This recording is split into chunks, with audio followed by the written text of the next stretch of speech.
Welcome back to Definitely Not Definitive. I'm Ken. And I'm Bethany. We're just a couple of kooky, crazy kids in love that love reacting to some Fullmetal Alchemist Brotherhood. Hell yeah, we do. So this is part 1, episode 9 that we are checking out today. Watching on Netflix, so they divide it up into parts. That's why we're saying it that way. Anyways, if you want our full reactions for the series and early ad-free access, then check out Patreon. Links in the description of this video. Yeah. And we're going to get to this. Yes, we are. So do it. Let's do it. Like that's Al having his existential crisis where he's going through now, thinking about if his entire existence is fabricated. Yep.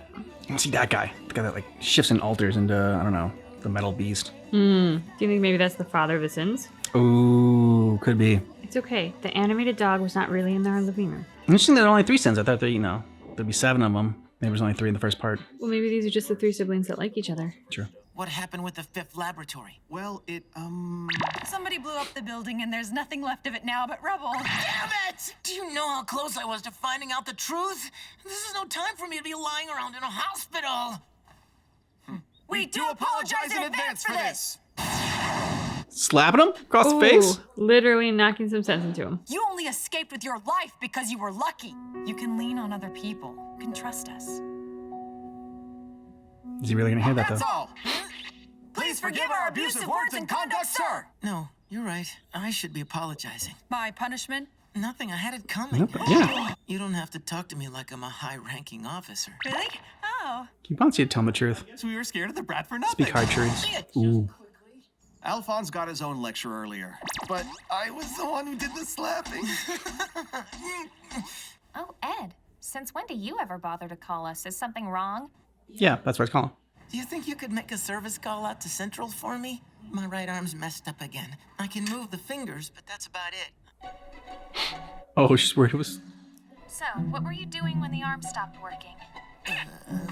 fighting. I was in a really rough fight. You did it again, moron! Aw, was that your girlfriend? My girlfriend, no way! Oh, what? When I was your age, I had a different girlfriend every week. What are you doing? Sitting Humble there in brag. the dark by yourself? Brother, You know you can come to the room, right? you go on ahead. Okay. What's gonna snap him out of this?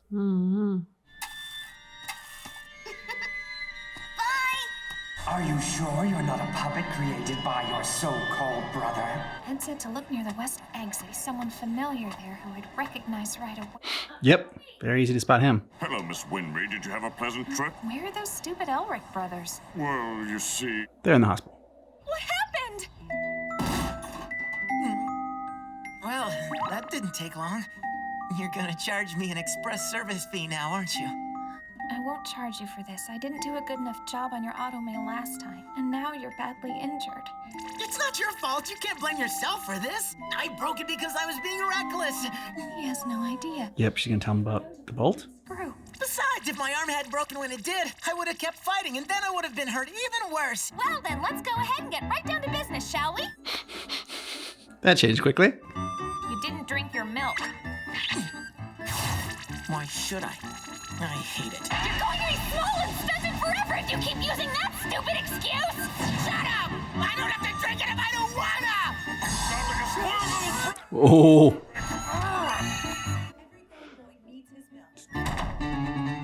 Was that Al? She's pulling at his, like, the hurt part on his face. I don't get it. Al's been acting really weird lately. Weird how? Just seems like something's been bothering him. Plus the sad music always plays whenever he comes on screen.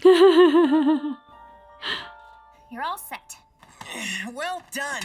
It feels good to have it back. Wow, thanks a lot. Yo, Ed, my boy! Is it true you brought a pretty blonde girl into your room to service you? Whoa. Yeah, when you put it like that. I just found out you and Al shouldn't need to be kept under guard for too much longer. Great. What'd you say? How much trouble have you gotten yourself into this time? A fair amount. It's nothing that concerns you. Of course not. I don't know why I bother to try. It's not like you'll talk to me anyway. I'll see you tomorrow. I have to go and see if I can find some place to stay tonight. Come on, no need for that. Why don't you spend the night at my place? My wife and daughter will be delighted to have you. Do you really have to drag me? Did you have to drag me? They're celebrating. Oh, okay. Hey, Alicia! Oh. Fun, you get to go to a birthday party. What is this all about? Today today happens to be my darling little Alicia's birthday! Yummy birthday! That's exciting. How old are you now, Alicia? I'm 2. I'm 3. When they finally came back for a visit, it was because Ed's arm was all busted up. And now he calls me out here because he's been seriously injured again. They keep their mouths shut, though. They don't ever tell me what's going on. Because they're boys. Maybe nothing needed to be said. You know these boys, Winry.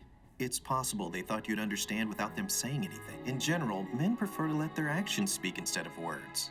Even so, there may come a time when they'll ask for your help. And when they do, I know that you'll be there for them. Of course you will. Good talk. Now go talk to Al. Hey, you get away from her! Alicia wants to play with me, not you! She's quite the heartbreaker already, isn't she? You try anything with my daughter, and you will answer to me. Nice. What every father really wants to do. Well, would you look at that? The two of you could be sisters. Sissy! Be safe, okay? It's settled. You're staying with us again tonight. It looks like I found myself a little sister. Yeah. So we meet again, you little bastard. Gonna drink you. Brother, you have a living body that needs nourishment. You have to drink it. For both of us. It may not look like it, but I have grown some. But everyone still calls me a pipsqueak. Because you are short. I wish I was like you, Al. It's not like I asked for this body, brother! Sorry, you're right. I'll get you back into your real body. You'll see, Al. That's what you always say, but you don't know that for sure! Look, I promise I'm gonna get you. He doesn't know for sure, but he's gonna try his best. What should I believe in? My memories? Memories are just scraps of information that can be made up as easily as anything else. Talking about. Do you remember when you said there was something you were afraid to tell me? Maybe you wanted to say that my soul and my memories are really artificial constructions you created. You've been lying to me all along, haven't you? Is that what you really think? Yeah. Have you believed that all this time? No, just for the last like 24 hours. No, talk to him. Don't go.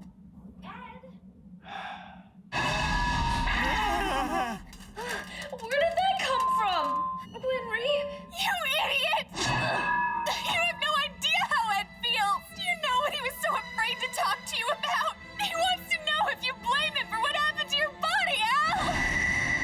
It's all my fault. Al lost his body, and it's all my fault. He can't eat anymore. He can't sleep.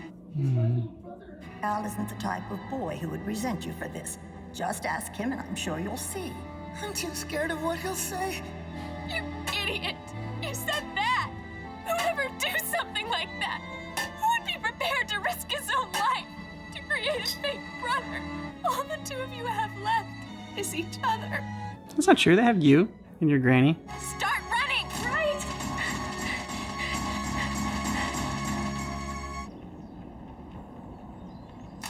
You know something, Al?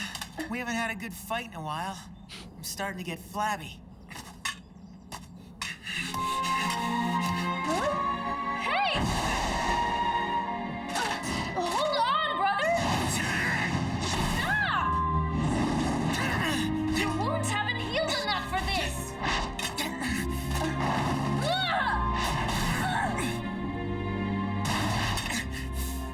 I beat you! The first time I ever won. It wasn't a fair fight, brother. Don't give me that. A win is a win, and you know it, Al. We have always fought like this. Ever since we were really little. Now that I think about it, we fought over some really stupid things, haven't we? Definitely.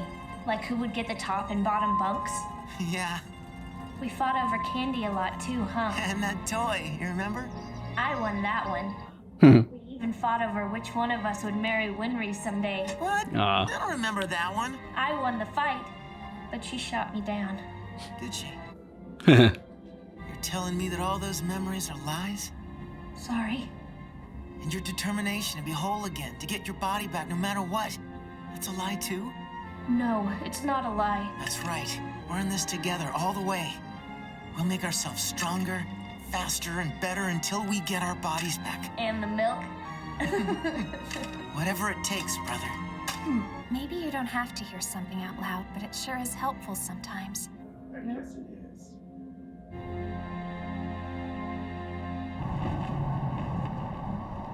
My brother, Master, are gone. don't look like an Ishvalan. Who are you? Oh my, where are my manners? I should have introduced myself. I'm a state alchemist sent here by the military. I've been sent to exterminate this sector.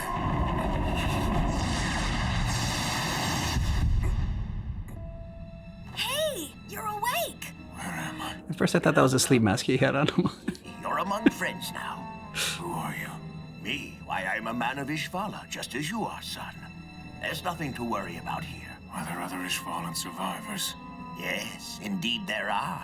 A rundown slum such as this may bear no resemblance to our ancestral home. But you know what they say. The world is God's bosom. Our great loving God Ishvala. Am I right? We found you floating in the sewers. You were hurt. Gonna get some revenge. My right arm, did I lose it or is it still with me? Yeah, it's still there, mister. It should be fine. Your tattoo. It's really amazing. It's important to me. A precious gift from my family. Yeah. That flew by. Yeah, it did. I like how this depicted like kind of like the old school way of thinking. Like, you know, it's guys like, you know, guys don't talk and they don't show emotion. Like they just do it through action. And that's what you have to get kind of used to. And but then showing Al and Ed actually talking it out and how much that can actually help and be healthy and be the thing that is actually needed. Yes, actions speak louder than words. And I think we're watching Invincible and talking about how, you know, your behavior, your actions really sort of like dictate how we kind of view people. But it is important to talk it out. Yeah, and not take for granted that, you know, sometimes people need to hear those things that we assume they already know. Yeah. Like, and I love you. You know, you might show it through your actions every day, but if you can't say it, that still might be a problem for the other person. Like, sometimes people do just need to hear it. Yeah. I love you. I love you too. Good. Glad I got that out of the way.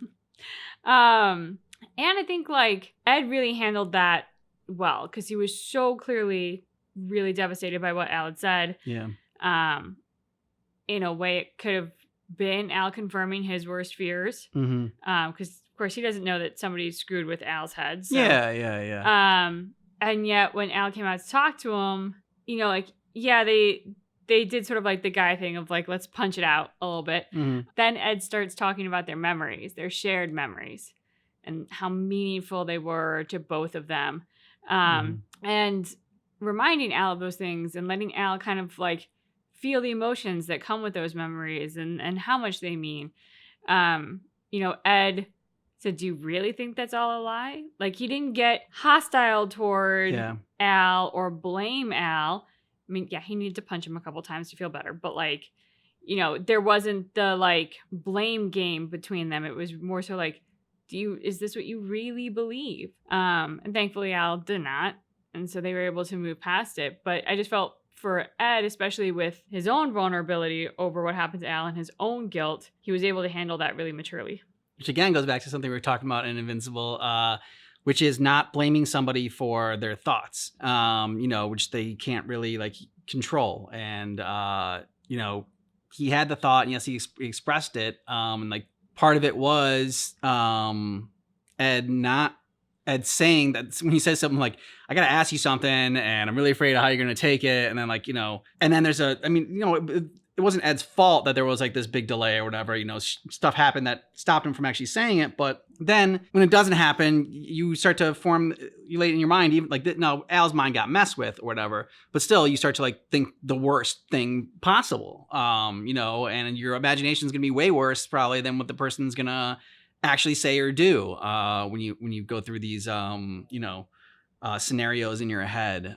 So it was good for like Ed, you know, well, yes, he was hurt. One, when he walked away at first, I was like, oh no, come on, like stay there and talk to him. But sometimes you do need to do that. 'Cause like, look, I just need to step out, get some air, walk away because my reaction is just going to be from a hurt place. and it's just going to be about lashing out. Now, again, like like you said, they had their fight and everything, but Al's like heart wasn't really in it. But I think, you know, at the end, it was a good thing to walk away and just like, okay, no, like really try to figure out where Al was coming from, not take it personally, which is really tough to do, and be like, okay, well, you know, instead of getting mad at him for feeling this way and having this thought, like, you know, how can I change it? How can I make him understand, you know, that yes, like that he is real, and that I would never like fabricate him, because you can't fabricate the people that you love, and like, you know, I don't care how advanced the AI gets. But yeah, so all in all, I think that I think the show really dealt with that in a great way. Yeah, and as you were saying that, it made me kind of think of sort of what we've been seeing in this, in Invincible and Destiny, like giving the people you love the benefit of the doubt. And I'm thinking especially in Destiny right now, but like that is true up until a point. Yeah. If somebody is consistently taking that for granted, taking advantage of your positive belief in them, and undeserving of getting the benefit of the doubt, there comes a point at which you can't give that anymore. But up until that point comes, the people you love, you should give the benefit of the doubt to, and believe the best in them, because if you go around believing the worst in them, which will fuel your own fear and cause you to take things more personally, then the question becomes like, why are you even with them or trying or, you know, making the effort? Yeah. So, you know, really great to see that in Invincible when two people love each other, being able to do that, and from like a romantic side, and then in Fullmetal Alchemist from like a brotherly side and a familial side. Yeah. Let us know what you thought about this down below in the comments, and thanks so much for checking out our reaction for Fullmetal Alchemist, but you keep in mind that our reaction is definitely not definitive.